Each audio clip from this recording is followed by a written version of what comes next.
Good evening, fellow board members, Ms. Benavides, Ms. Morales, Mr. Asa, district staff, and public joining us today. Time is 6:01 p.m. on this, the 17th day of July 2024, and I call this regular meeting of the United Independent School District Board to order. May I have the trustees that are present please announce your name for the record. Ricardo Rodriguez, present. Gilbert Aguilar, present. Elisa Oliveros, present. Javier Montemayor, present. Frank Castillo, present. And myself, Ramiro Vélez III, present. Let the record show that a quorum of board members is present, that this meeting has been duly called, and that notice of this meeting has been posted in accordance with the Texas Open Meetings Act. Agenda item 2 is going to be Pledge of Allegiance and Texas Pledge, please. Pledge allegiance to the flag of the United States of America and to the republic for which it stands, one nation, under God, indivisible, with liberty and justice for all. Honor to the Texas flag. I pledge allegiance to thee, Texas, one state under God, one and indivisible.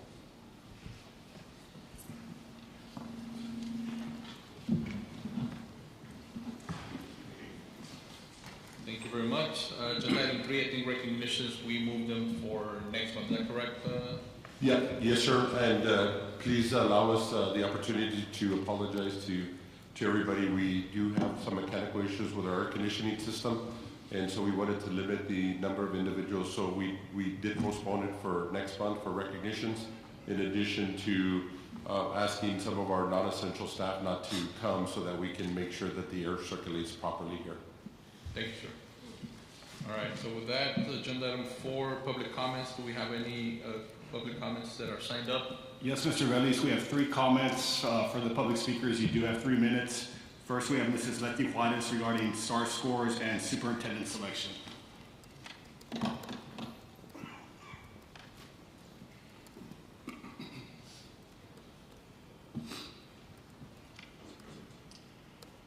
Good evening, Ms. Juarez. Welcome. Good evening, sir. How are you? Pretty good. Good evening. My name is Leticia Juarez. Last week, the board was presented with math STAR scores for the previous 5 years. For the last 2 years, almost 50% of students either did not pass math STAR or scored below the meet standard. This is not acceptable. Ultimately, the board and the superintendent are accountable for students' success.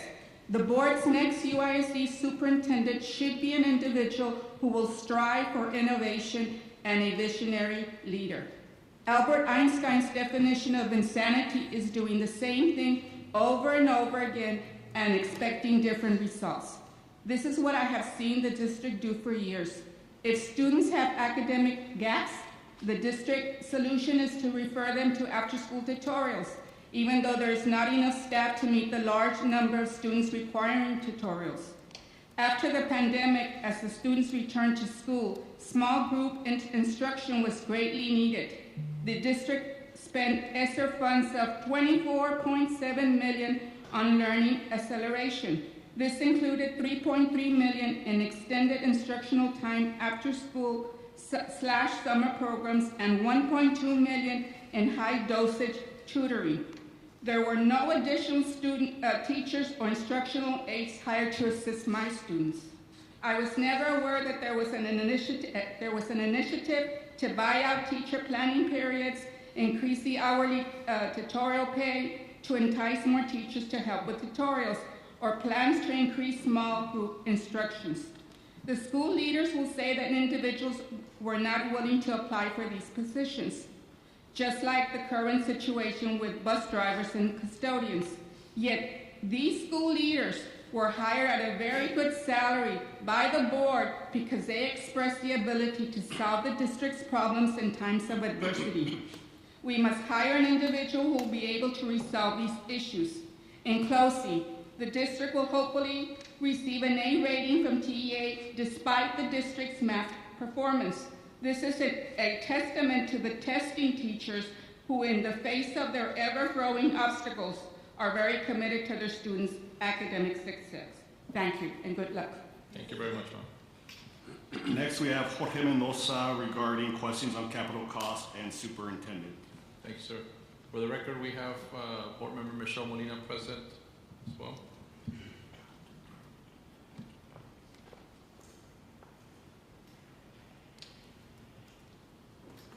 Good evening, sir. Welcome. Good evening. My name is Jorge Mendoza. I just have a couple of questions for the board. On capital projects, does UISD have a schedule of capital projects during the school year? Maybe I know you guys can't put property by property, but if we could have the dollar amount that you plan to spend 15, 20, $30 million on capital projects. I have no idea how much you plan to spend or how much money we have. For example, on agenda, UISD has a potential purchase of 15-acre tract next to United High School from the Kalin family, but we the taxpayers don't know the purpose of the purchase, how much we're gonna pay for it, and are current cash funds gonna be used, or do we still have any bond money pending? I don't know. From prior meetings, I thought we already had used up all our bond monies. Oh, sorry. Okay, got it? Okay. Also, what is the status of current projects pending? I know we have the food facility, the United South upgrades, pending projects, and again, what funds are being used to pay for these projects? Okay. On the topic of selection of this new superintendent, please make the correct decision, as we do not want to go through this procedure in a couple of years. This procedure has been very costly and time-consuming for everyone. So, thank you for your time and good luck in your selection. Thank you, Mr. Mendoza. Thank you. Our final public comment is from Luis de la Garza from TSTA regarding the new superintendent and starting a positive working relationship with UISD.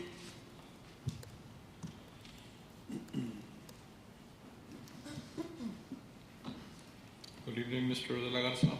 Good evening, ladies and gentlemen of the board. For the record, my name is Luis Y. de la Garza of TSTA Radio United. For the past year, we have been actively working with the three administrators in charge and will now look forward to working with a new superintendent of United ISD.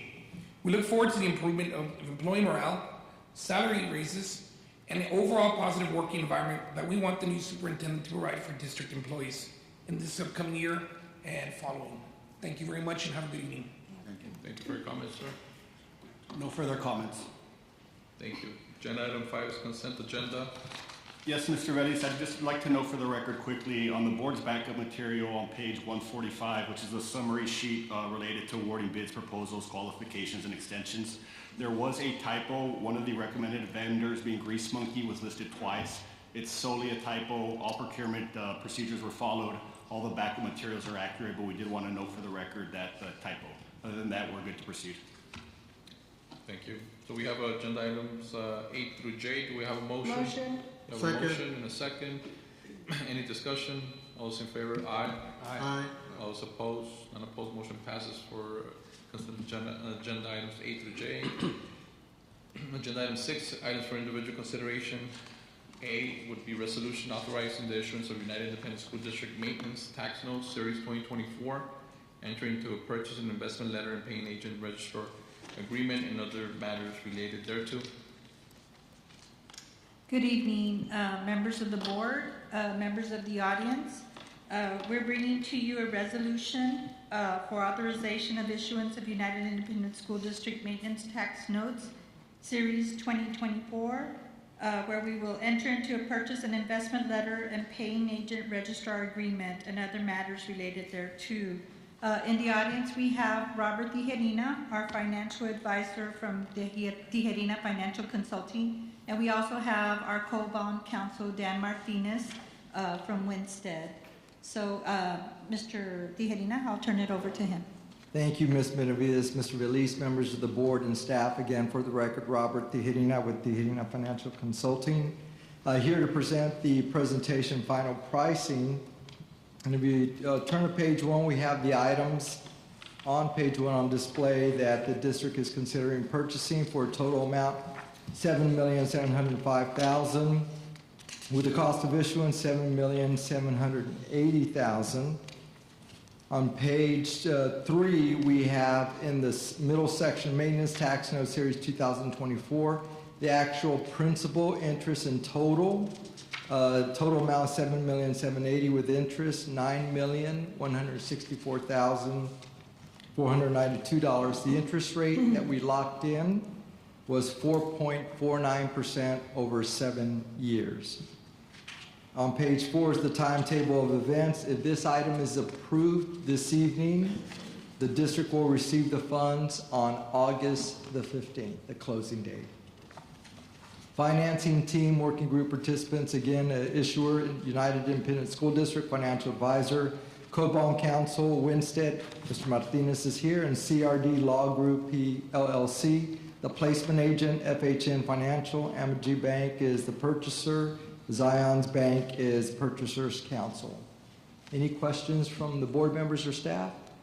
None. I'm going to go real quick. I'm not sure if you're going to be the right individual, Mr. Tejeda, but going back to page 2, if we can go over the usage of the funds, which is going to be the projects that are listed there. Is it correct in my thinking that we cannot deviate the use of the funds for any other projects or any other items? There's some flexibility in the language, and that's a great question, Mr. Release. I believe Mr. Martinez may be able to answer that. As far as legally, if you can have used funds for the proceeds. Correct. For the record, Dan Martinez with Winstead PC, Mr. President, members of the board, thanks for having us this evening. We do have the items listed in the resolution that we want to accomplish, but we do maintain some flexibility to add additional. But we did have a budget that was presented by staff, and I think those were the recommended and necessary projects, if you will, that were considered for today's financing. Okay. All right. So now, question. I think it's going to be for our administration. Are we anticipating we get issuance of the funds to quickly move to purchasing the items that are listed here? Yes, sir. So as a matter of fact, we've actually started the process of soliciting either proposals or bids for many of the items. One of the things, or a couple of things that I really like to highlight for the public's purposes, we are making an investment in our cell phone boosters for all of our high schools. That's going to allow for every single one of our high schools to no longer have dead zones for cell phone use. So that's a big safety and security item that we're very happy to present to the board, and of course asking for the board's support.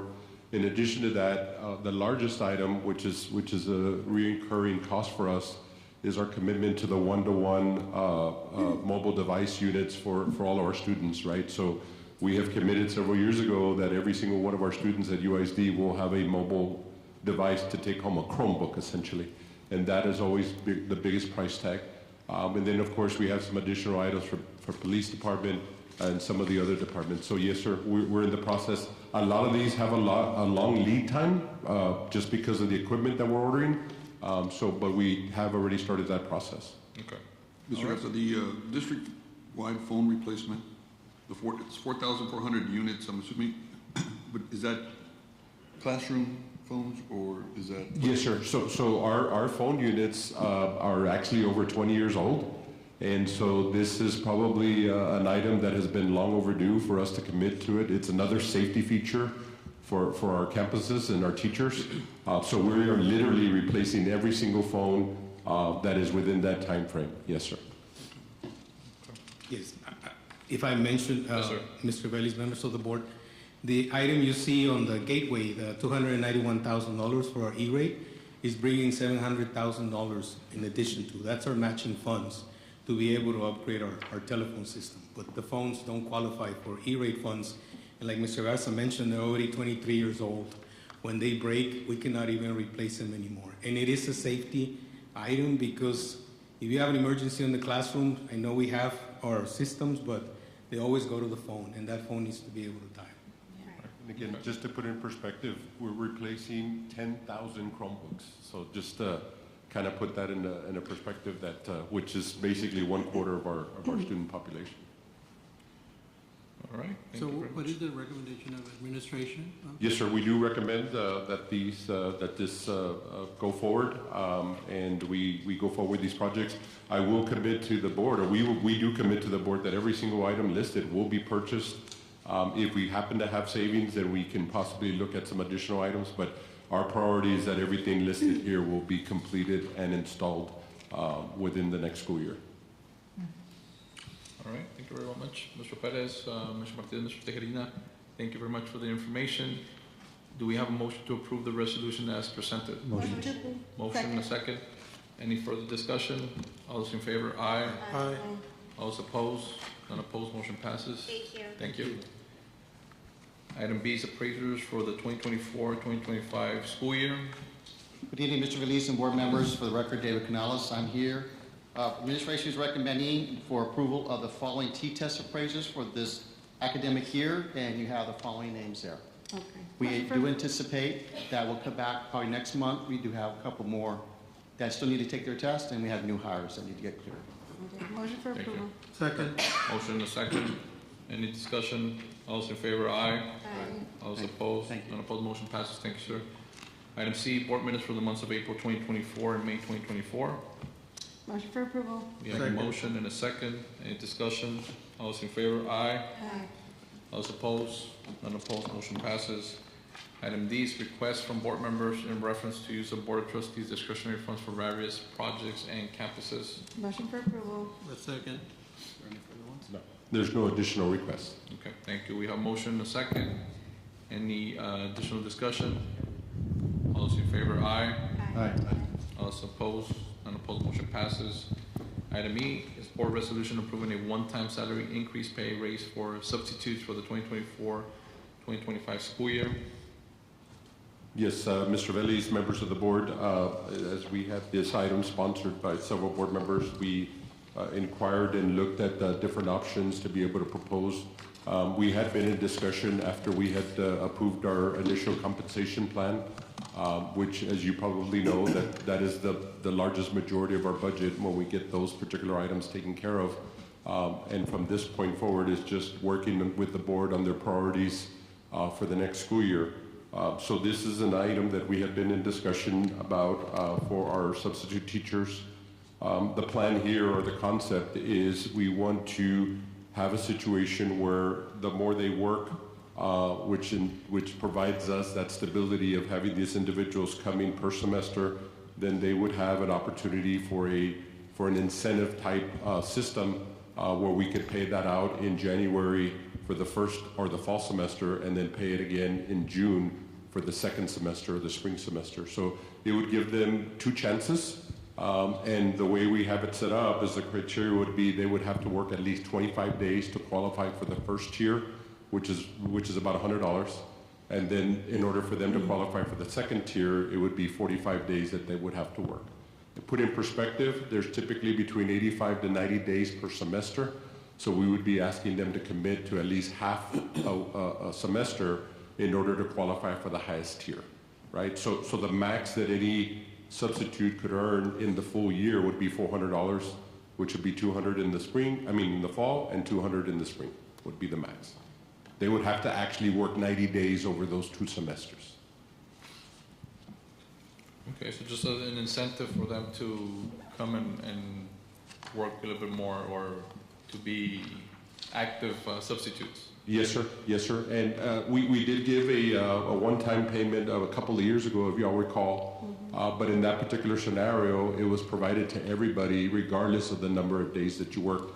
So we wanted to at least come up with a plan that gave us, the district, some benefit, where if you work more days and you're committed to working more days, then we provide this particular incentive. Again, it's $100 if you meet the 25-day criteria, and then you move up to the second tier if you go to 45 days. Okay. Thank you very much. I've got a question, Mike. So, did y'all look at this in terms of all the other departments across the district?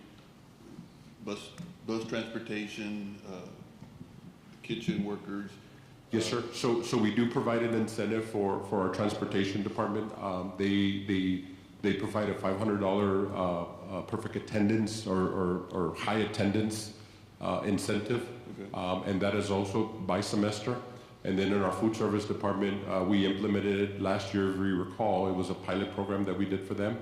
And so we also provided them that opportunity, in addition to both categories, the transportation and food production. We give them the option to sell back days if they have them in their bucket as well. So there's the only 2 categories that we do that. But those are all full-time employees who are accounted for in our budget as full-time employees. That is correct. Benefits. And did you incentivize any of the teachers yet? Have you looked at that aspect yet? We have not, sir. We have discussed it over time. There has been talk about doing something like that. We can certainly look at that for the budget.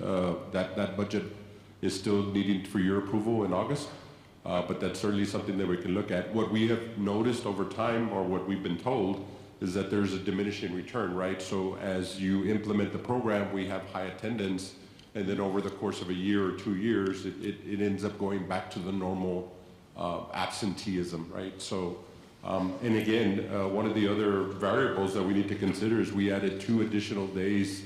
The board was gracious to provide these wellness days. So now we have 2 additional opportunities for people to take leave, and so we really need to commit to having our subs commit to us to make sure that they're coming on board when we need them the most. I don't think it's a bad idea. What I'm saying is if we try to incentivize our teachers, and maybe perhaps they won't miss as much, and because if from what you told us the last time, Mr. Garza, was that we had a certain budget amount for substitutes, let's say, for example, $3 million, and we've exceeded that by $6 million, yes, more or less. And so that's one of our biggest hits that we have, and we're in a deficit budget. And you're going to add to that by incentivizing substitute teachers, which I don't have a problem in doing, but I think we should also look at it in terms of incentivizing those employees who have, perfect attendance. All our full-time employees who have all our full-time employees who have perfect attendance, just like you're doing the kitchen workers, the transportation workers. Let's add that to the teachers, and let's see how that works. And so I'd like to look at this in terms of the entire scope. Let's see what it looks like with the teachers. And I don't think it's a bad idea. I think we have a lot of substitutes who do put in a lot of time. We have full-time subs who are taking over classrooms for teachers who are out on maternity leave or on medical leave. So I don't think it's an issue, but I would like to look at it in terms of a. Yes, sir. Was this on the board workshop? Yes, sir. We can have it for sure before we present the budget to you. We'll discuss it and make sure that it's something that the board is in favor of. One of the things that I remember about listening to the budget workshops was that we couldn't do it without our substitutes. That when their teachers are absent, somebody has to cover them. That we didn't want to have them all in a gym with 1 substitute for 5 classes. And so because of that, start realizing the substitutes are an integral part of our educational system. They have to be treated well, they have to be respected, and nobody should be left out. And so this program gives them inclusion to them. It gives them the ability to feel part of United Independent School District. And so we're not taking away from anybody, but certainly you don't want to take away from substitutes that are similarly a small backbone of what we do in our classrooms, because our teachers need them. When they don't show up, they're there with their certification as prior teachers. They're not coming in here just free. They come in with some certification, and these substitutes need to be recognized and applauded for coming into our schools in view of the many differences we have. And so this program, I've looked at it myself, is really a really small token of our appreciation. It won't impact the majority of the things that we do for our teachers already. And I know they're going to get a one-time payment coming up. Why not the substitutes? Let's do it. In fact, they're going to earn it. And so I'm very much for this item. Thank you. I don't think this is taken away from anybody, correct? In fact, the substitutes are already gaining it. So what Mr. Castillo is indicating is really not correct. We're not taking away. In fact, we're giving them an incentive here. And now substitutes are not only teachers these days. They're also office workers. We also have administrators who come in as substitutes as well.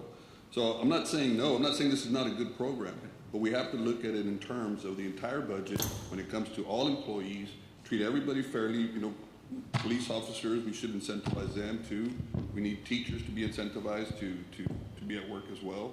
Those, and then we have to talk about the accountability issues as well when it comes to substitutes. So that's all I'm indicating. So my motion is that we just move this to the workshop and consider everybody as a whole. Just to add, Mr. Garza, the total will be $190,000. Yes, sir. So what we did is we took last year's statistics to be able to determine what the approximate cost would be. And so, after several iterations of what we were trying to go back and forth, the first iteration was some slightly higher amounts, and it put us over 270,000. So we wanted to bring it down a little bit. So we ended up putting more days to reach the criteria, and then reducing the amount as well, just to get it under at least 200,000. Just another question. On the subs, are they getting a one-time payment? Essentially, this is their one-time payment, essentially, but what's unique about this particular program is that they would have actually earned it. So at the end of the semester, they would get the payment, whereas all of our other employees, they will get the payment in October, November, probably October, and technically would not have earned it yet, because if somebody were to leave in December or January or February, we'd actually have to recoup some of that money that we paid out in October. So in this particular program, by the time they end the semester, they would have earned it, and we could pay it out without any issue. So with that saying, Mr. Garza, you're saying that all the other employees are also getting an incentive also? Well, yes, sir. The board was gracious enough to approve the one-time payment, $1,500 for teachers and $1,100 for all other employees. Again, we're making an advance payment technically to those employees in October, and so if anybody leaves that doesn't complete their contract year, then we would actually have to recoup some funds. And in this particular case, so they'll be getting an incentive, in other words, also. Yes, sir. But I think we're losing the point. That's separate from this. Yeah. Well, with that saying, I second his motion. Yeah. So this one is more incentivizing the substitute to work and come into work and be active. So I do support Mr. Montemayor's decision or plan as far as let's open it up to teachers. I think if we incentivize teachers to come into work every day, it would all probably lessen the need for substitutes, and it would probably affect this payout as well. So, yes. So just to be clear, for the board perspective, is we're going to focus on teachers and coming up with a plan for them for basically for attendance, right? No other categories, right? Other than the categories that exist. Is that appropriate? We need to take this into a workshop and look at it the way Mr. Montemayor and Mr. Valdez is talking about. And I'm not opposed to this item, but I do think we need to have further discussion and presentation on this. I just want to clarify, so the mics are obviously a little funky. The current agenda item and the current resolution is drafted is solely for substitutes. So based on this, agenda language, we cannot add teachers at the time being. Obviously, there's discussion about teachers in the future for a workshop. So if that wants to happen, that would have to happen in the future. But if this resolution gets passed, it's solely based off of the proposal in front of you and substitutes. So just to clarify, my motion is not to deny it. My motion is to table it for the next board workshop, which is in about, I guess, 2 weeks, 3 weeks, just to give us time to figure it out, Right. Okay, so we have a motion to table. Yeah, you have a motion to second. I have a question just as far as timelines. If we were to table it, are we still okay with our timelines as far as the budget goes and everything that needs to take place? Yes, I think we approved budget next in September. We would come back to the August board workshop, and we would, I guess, present a plan for teachers, if that's what I'm hearing, and maybe do an estimated cost based on history of attendance by the teachers. We can kind of come up with an estimate, and then if the board approves it, then we would include it in the budget. Well, So the motion, I understand, is he wants to table it, and I don't know if there's a second or not, but there is. obviously that is not in the item. The item's simply talking about substitutes, and like I said, I'm in favor of giving the substitutes what they deserve, and I'm gonna stand. So that's your motion? We have a motion. Yes, I mean, can I make the motion? You can do some motion if you want. I'd like to make the motion then to accept this item. Okay, so we'll vote on your motion. Is there a second? I'll second it, and I'll second it, and just saying, because the resolution's already there, we can come back and look at the other one anyway.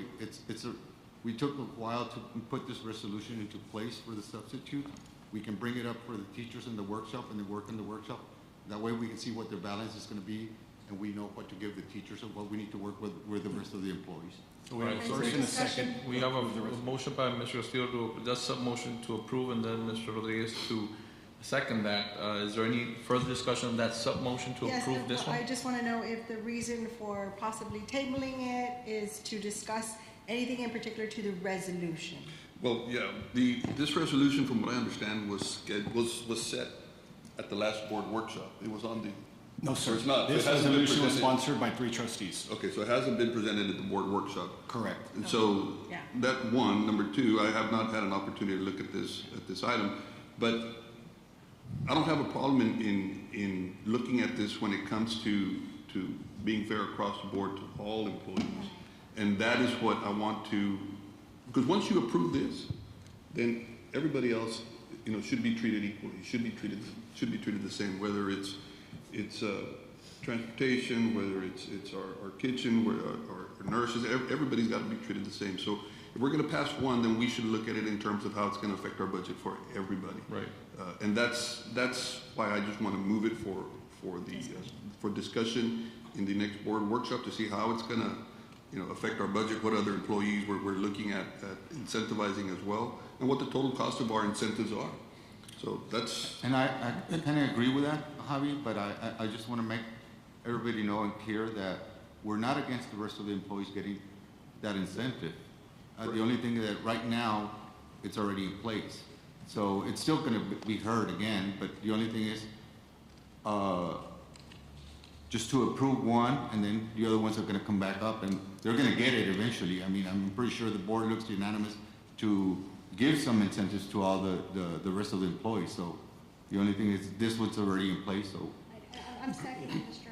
Montemayor's motion because I do think it's fair to put it in a workshop because this is going to hit our budget, regardless, it's going to hit our budget, and I think it's fair for us to look at it, review it, and actually look at it as an entire whole with the district. So I do agree with Mr. Montemayor. And one of the reasons that they did put it here, if I may, was because we've already are giving a one-time payment to all administration and to all of our teachers. So why did we leave the substitutes out? That's Mr. the Garza, question. is the money there for the substitutes? Yeah. At this point in time? I think that was that looked into already? Yes, sir. I mean, we were able to identify it. I mean, it adds, to be clear, it adds to our deficit. I mean, but, we'll figure it out. That's why we're trying to stay under the $200,000 threshold. So. Yeah, I think this is a good thing. I think we all agree on that. But I like to make sure that when we take a vote that we're all well informed. This was not taken to the workshop. It's not that I don't support the item. I support, let's take it back, let's talk about it, and then we can bring it back. But I guess you'll take that. So the motion would be to bring it up at the next. That's the first motion from Mr. There's already Montemayor, a motion on second, the and then table. the sub-motion is by Mr. Castillo with a second by Mr. Rodriguez. So we take up voting on the second motion by Mr. Castillo first, which is to approve The item. the item as presented. Is there any further discussion for that second motion by Mr. Castillo? All those in favor? Aye. We have 3. All those opposed?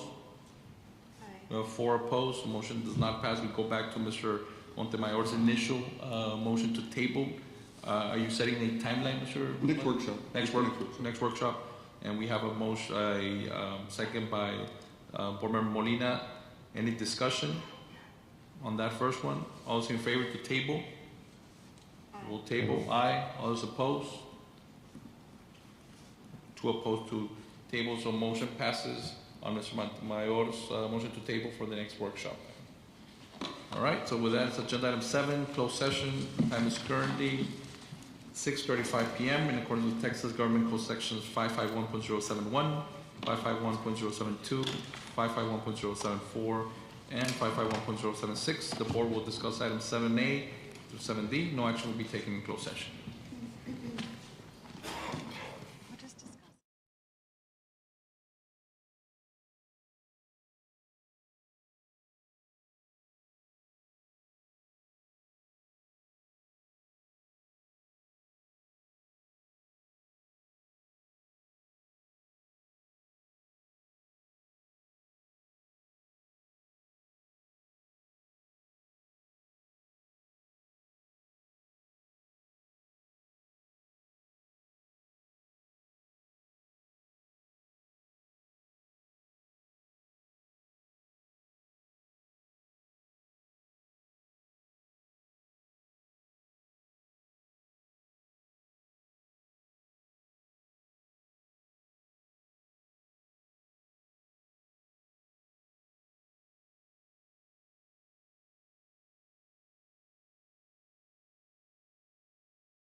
All right, agenda item 8, open session. The board has reconvened from closed session. We are now in open session.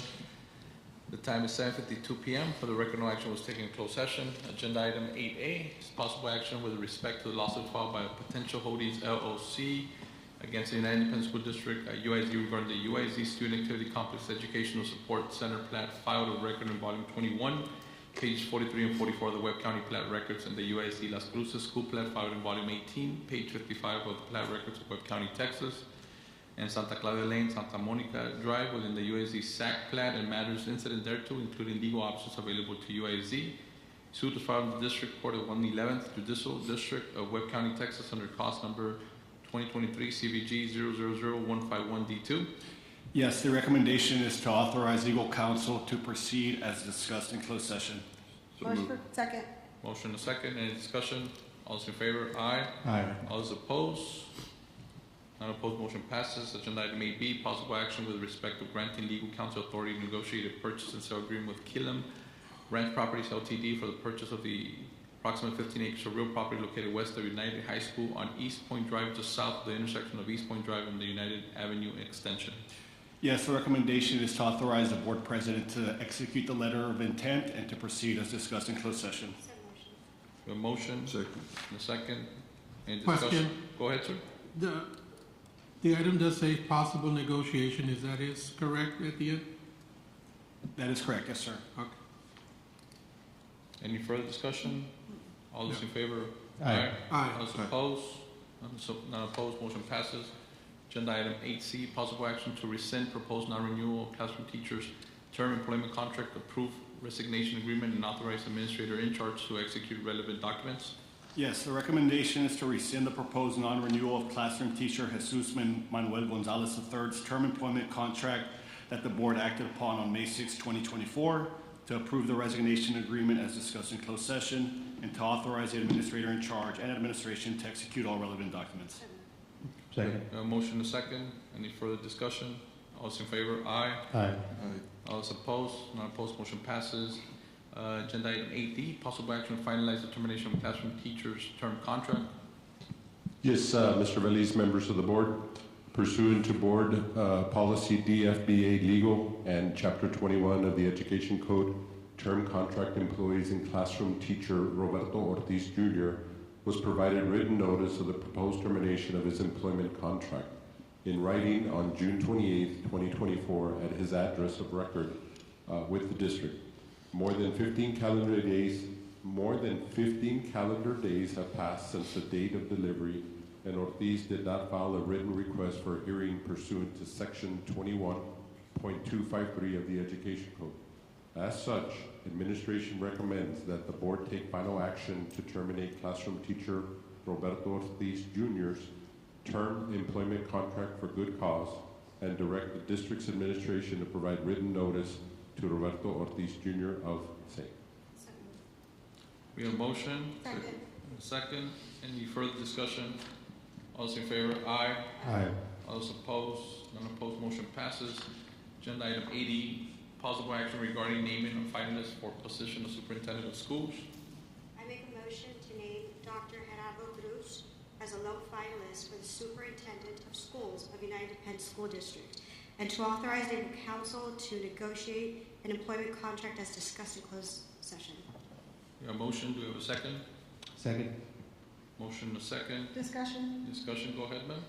I would just like to say for the record that we had some excellent candidates for the position of superintendent.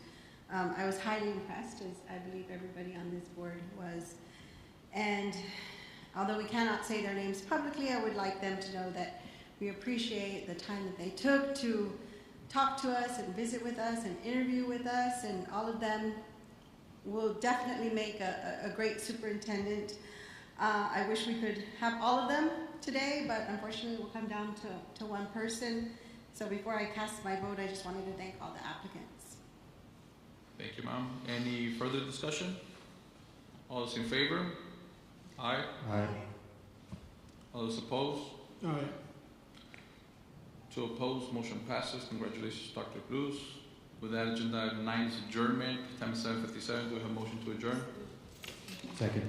Motion is second. Any discussion? All those in favor? Aye. Aye. Those opposed? Unopposed. Motion passes. We are adjourned at 7:57. Good evening.